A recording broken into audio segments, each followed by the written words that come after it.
With the recent halt on the collection of soft plastics through Red Cycle's recycling program, communities across Australia have lost the opportunity to dispose of their soft plastics responsibly. My family and I had been collecting any food packaging waste that displayed the Red Cycles label and placing them into the designated bins at selected supermarkets. These plastics were being recycled to create items that could really give back to the communities. I estimated that each household could be responsible for the disposal of multiple garbage bags worth of soft plastics each week.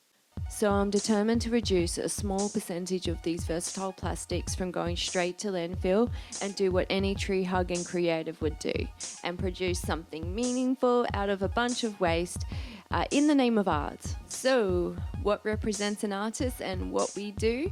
Well, I was thinking an apron does.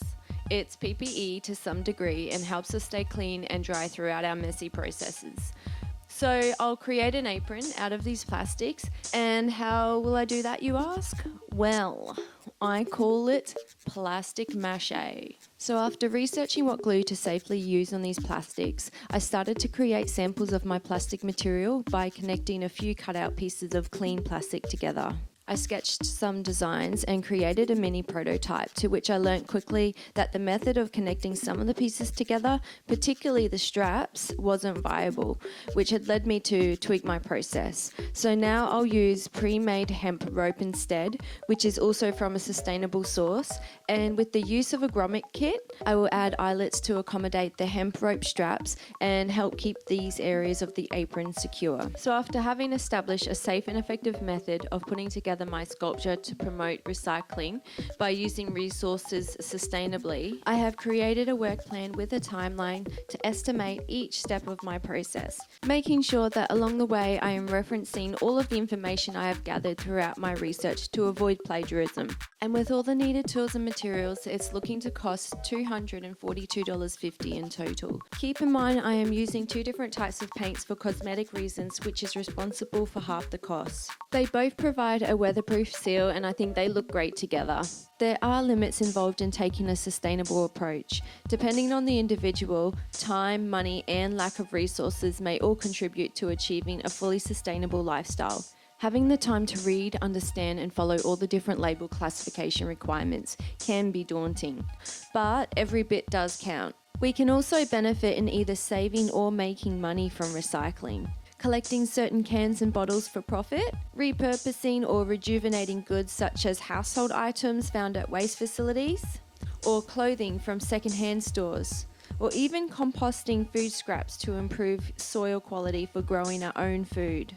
The act of recycling waste can create new and sustainable job opportunities and businesses, generating economic growth within communities, and reducing costs and energy consumption involved in manufacturing, transportation, and mining.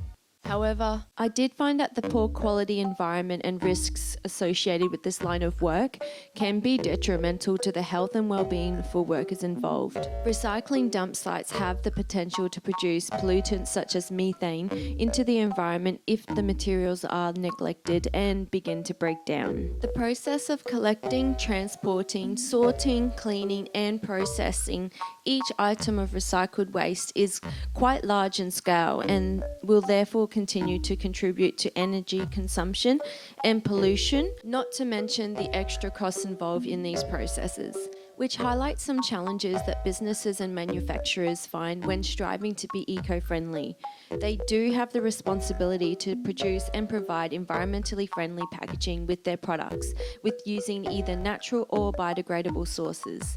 With this includes displaying the correct label classification for proper disposal of their packaging and promoting this to their clientele. There are also issues regarding a business or manufacturer's method of waste disposal and whether they provide designated bins for recycling throughout their processes.